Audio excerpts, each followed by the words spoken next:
Hello everybody, we need to revisit Kim Porter's mysterious and untimely death. So if you don't know this already, I have been covering every single day, Monday through Friday, the Sean P. Diddy Puff Daddy Combs trial, the criminal trial.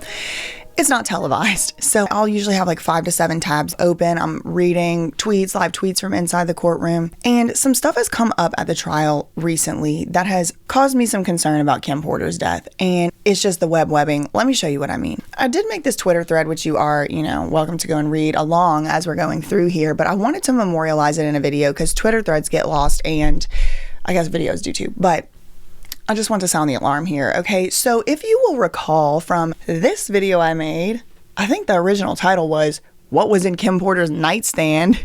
It might even still be the title.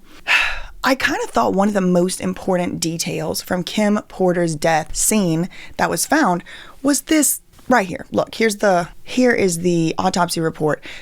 A bottle of zolpidem tartrate. Now, I looked this up, and according to the internet, that's Ambien, which is like a sleep aid, a prescription strength sleeping medicine.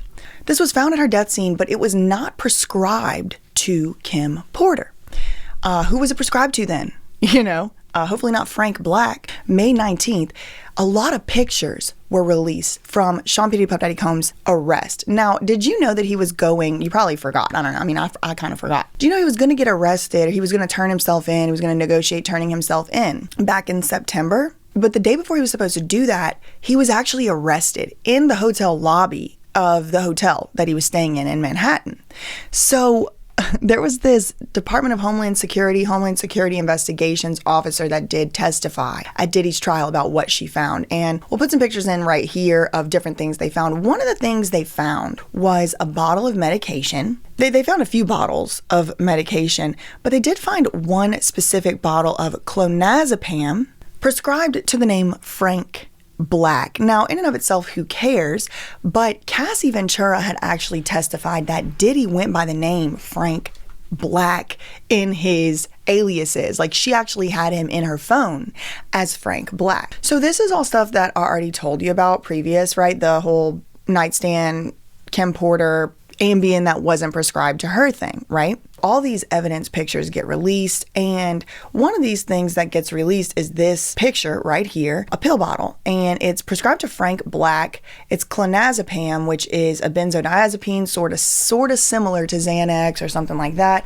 But it's just like right on there it says, do not take with Ambien. Well, Ambien has also made an appearance at the Diddy trial already because Cassie, when she was on the stand, they used this text message exchange between her and Diddy. I think it was from like maybe 2009. It was earlier on in their relationship, right as Diddy was asking her to be doing these freak offs for the first time and stuff like that. Like, she had been doing them kind of, she admits, willingly. But then she started to maybe feel like she didn't really like doing them. She started to feel maybe a little bit used, as well as if she was going to have to do these freak offs, she wanted to be treated more like, a girlfriend. Apparently she was very jealous of Kim Porter, making this full circle. And she was going to tell Diddy, apparently, in this text message exchange, she was going to say something like, I don't want to do the freak offs anymore. She was like, let's talk tomorrow. I got something to talk to you about.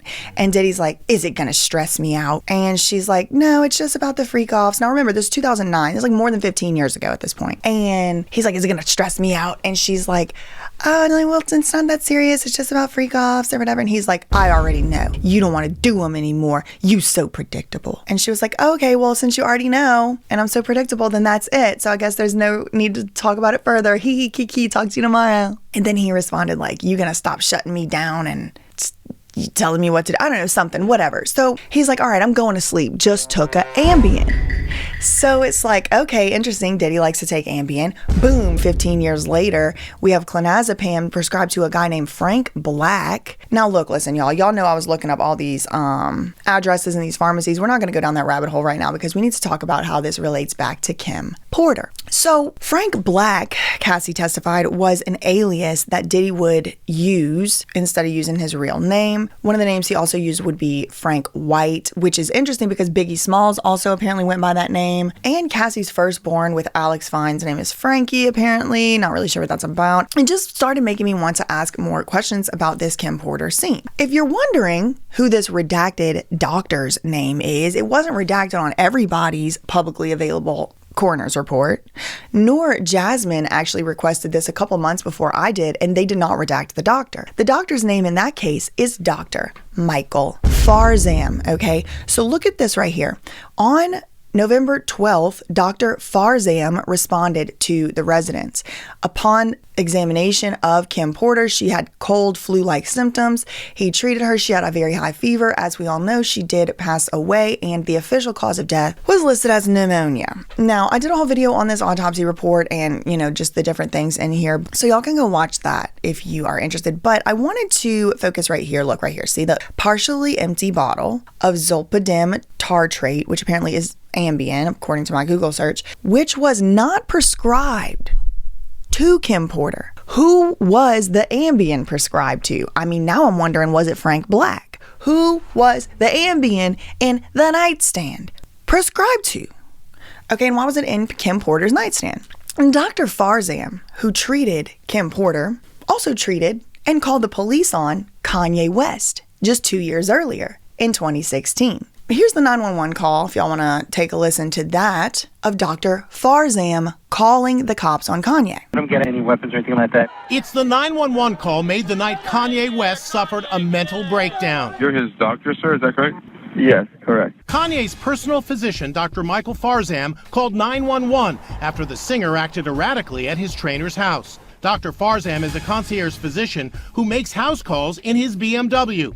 He requested police backup. I'm just calling for my cell phone to request if we can have some police backup because I don't think the paramedics, I think he definitely is going to need to be hospitalized. According to reports, the doctor told 911 he needed help for a male with mental illness. To protect Kanye's identity, the doctor identified him as Jim Jones. This guy right here not only treated Kim Porter on her deathbed, but he was at the scene when the cops were there, and he spoke to the cops on the scene, according to the police report, the coroner's report, and all that. I tagged the wrong yay in my thread, my bad. He's the one that basically got Kanye West locked up against his will. Like the big moment in 2016 that a lot of people attribute to like making Kanye kind of lose it. Even Kanye said it was a traumatic experience and it was horrible. It was the worst thing he's ever been through. So the guy who called the cops on him, a lot of people think it was Harvey Pasternak, but I think Harvey Pasternak was just in attendance, or Kanye was at Harvey, whatever his name is, Pasternak's house. Dr. Farzam is the one who is accredited with making this 911 call, and the 911 call is public. And of course, Harvey Levin from TMZ was on the beat. He was, the gang's all here. Because Mark Garagos, we'll do a separate video on this, but he was also accused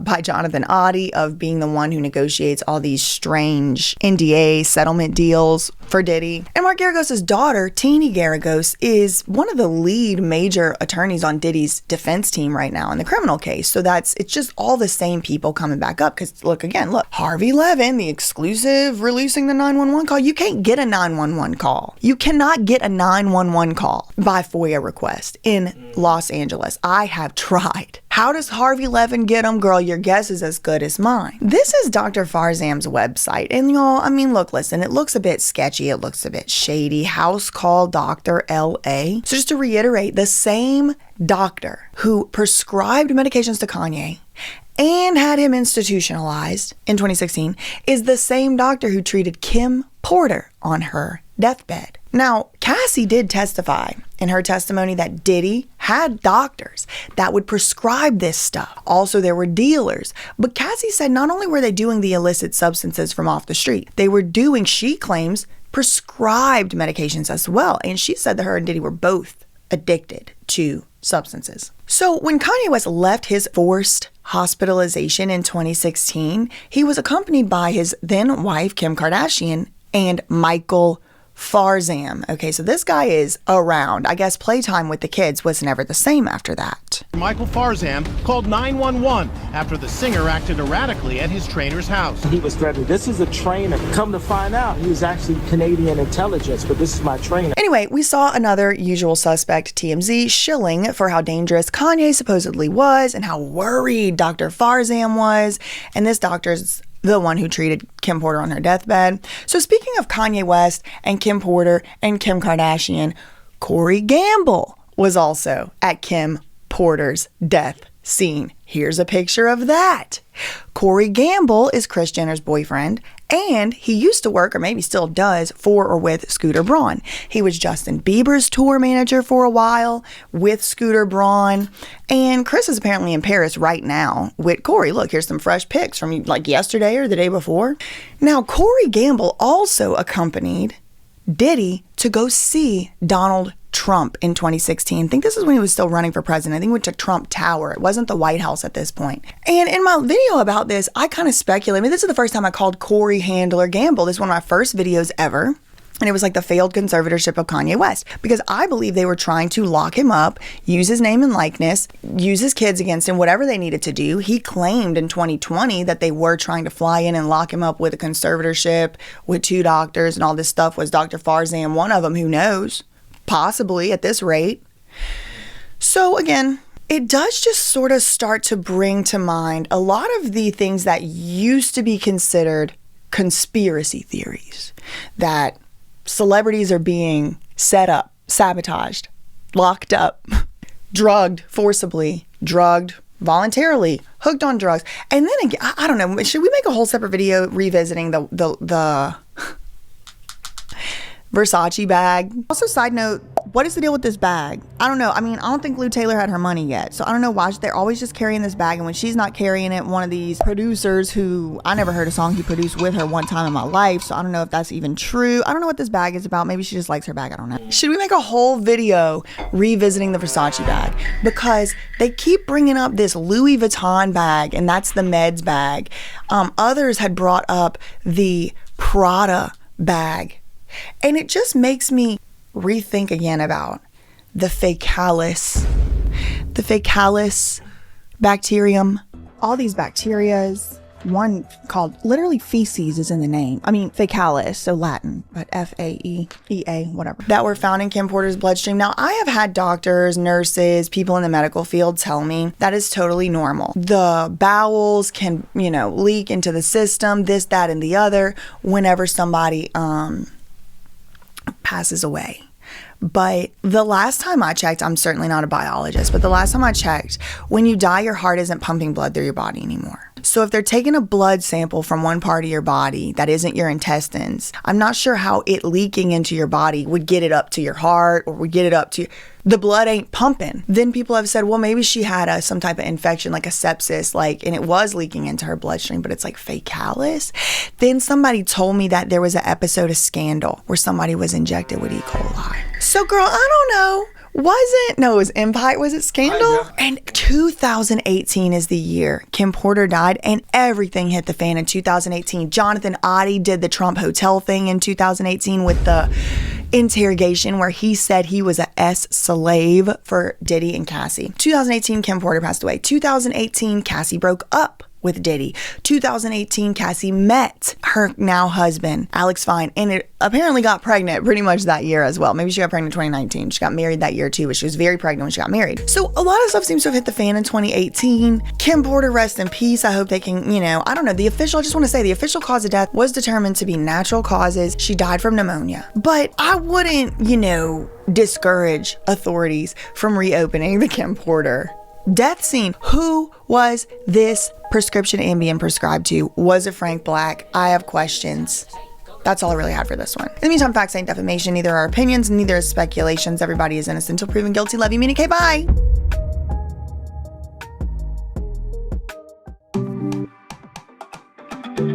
Take it back to the hometown. At 225. Don't make a night this no more. Take it to the dance floor. I never heard it like this before. My DJ and your DJ, they sat down on a bio. My DJ don't play no game. He throw that file.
No, thank you.